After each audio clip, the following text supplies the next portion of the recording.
37 ঘন্টা পর অবশেষে অভিযোগ দায়ের।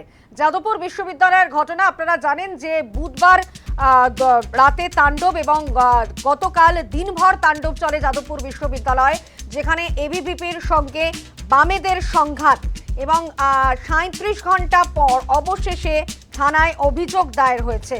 যাদবপুর থানায় অভিযোগ বিশ্ববিদ্যালয় কর্তৃপক্ষের, তদন্তের আর্জি জানিয়েও অভিযোগ দায়ের হয়েছে। অভিযোগপত্রে বিশ্ববিদ্যালয়ের সম্পত্তি নষ্টের উল্লেখ, মেন হোস্টেলের দরজা ভাঙার চেষ্টার কথা উল্লেখ। এবিভিপি বনাম বাম সংঘাতে উত্তপ্ত যাদবপুর বিশ্ববিদ্যালয়। আমরা কথা বলবো, আমাদের সঙ্গে টেলিফোন লাইনে রয়েছেন আমাদের প্রতিনিধি প্রীতি পাত্র। প্রীতি, 37 ঘন্টা পর অবশেষে অভিযোগ দায়ের হলো যাদবপুর থানায়। একেবারেই দেখো, গতকাল থেকেই যে ঘটনা ঘটলো বা গত পরশু রাতে যে ঘটনা ঘটলো, সেই ঘটনায় এখনো পর্যন্ত কেন অভিযোগ দায়ের নয় যাদবপুর বিশ্ববিদ্যালয়ের পক্ষ থেকে, সেই প্রশ্নই কিন্তু বারবার উঠছিল। এবং আজ কিন্তু যাদবপুর বিশ্ববিদ্যালয়ে একটি বৈঠকও ছিল এবং সেই বৈঠকের পরে ইতিমধ্যেই যেটা জানা যাচ্ছে, প্রায় 37 ঘন্টা পর, অর্থাৎ গত পরশু রাতে যে ঘটনা ঘটলো তার প্রায় 37 ঘন্টা পর অবশেষে কিন্তু যাদবপুর থানায় অভিযোগ দায়ের করলো যাদবপুর বিশ্ববিদ্যালয় কর্তৃপক্ষ।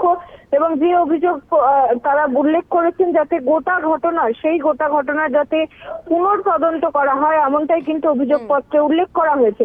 এবং তার পাশাপাশি যে অভিযোগ করা হয়েছে সেখানে দেখা যাচ্ছে বিশ্ববিদ্যালয়ের সম্পত্তি নষ্ট করা, তার পাশাপাশি জোরপূর্বক বিশ্ববিদ্যালয়ের ভেতরে প্রবেশ করা, বিশ্ববিদ্যালয়ের যে এমব্লেন রয়েছে অর্থাৎ যেটা গতকাল আমরা দেখেছিলাম ভেঙে গিয়েছে, সেই বিষয়ে উল্লেখ রয়েছে। তার পাশাপাশি বিশ্ববিদ্যালয়ের সিসিটিভি ক্যামেরা ভেঙে দেওয়া, মেইন হোস্টেলের গেট ভাঙার চেষ্টা, বিশ্ববিদ্যালয়ে আগুন ধরানো, এমন একাধিক অভিযোগের কথা উল্লেখ করা হয়েছে সেই অভিযোগপত্রে, এমনটাই কিন্তু ইতিমধ্যেই জানা যাচ্ছে। এবং বিশ্ববিদ্যালয়ের পক্ষ থেকে যাদবপুর থানায় বলা হয়েছে যাতে গোটা বিষয়ের পূর্ণাঙ্গ তদন্ত করা হয়। এবং এর পাশাপাশি কিন্তু বিশ্ববিদ্যালয়ের পক্ষ থেকেও একটি তদন্ত কমিটি গঠন করা হবে। সোমবার বিশ্ববিদ্যালয়ে একটি বৈঠক রয়েছে অধ্যাপকদের নিয়ে, সেই বৈঠকের পরই তদন্ত কমিটি গঠন করে গত পরশু রাতে এবং গতকাল যে ঘটনা ঘটলো সমস্ত ঘটনার পূর্ণাঙ্গ তদন্ত হবে, এমনটাই কিন্তু ইতিমধ্যেই জানানো হয়েছে। বেশ প্রীতি, ধন্যবাদ। আমরা কথা বলছিলাম আমাদের প্রতিনিধি প্রীতি পাত্রের সঙ্গে।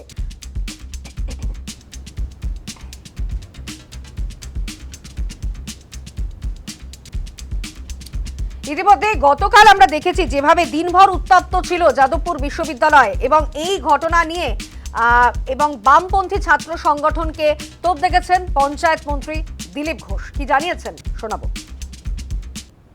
পরিবর্তন হয়েছে, অনেক কিছুই হবে, 6 মাস অপেক্ষা করুন, একটু উল্টা উল্টা পাল্টা। তো এটা ঠিক যে দাদাগিরি, দেশবিরোধী ক্রিয়াকলাপ এটা চলতে দেওয়া যাবে না। তো এরকম কিছু হয়েছে, বাকিরা প্রতিবাদও করে না। টিএমসি এদেরকে পুষে রেখেছিল, দেশ বিরোধীদেরকে। আমাদের লোকেরা ওখানে সার্জিক্যাল স্ট্রাইক করেছিল। আমি বলেছিলাম এগুলো চলবে না, বন্ধ করুন, এবং সেদিন আমরা করেছিলাম। এসএফআইয়ের অফিস টফিস ভেঙে দেওয়া হয়েছিল। আবার যদি ওখানে এরকম দেশ বিরোধী গতিবিধি বা স্লোগান উঠে, একই ঘটনা ঘটবে, আবার সার্জিক্যাল স্ট্রাইক হবে।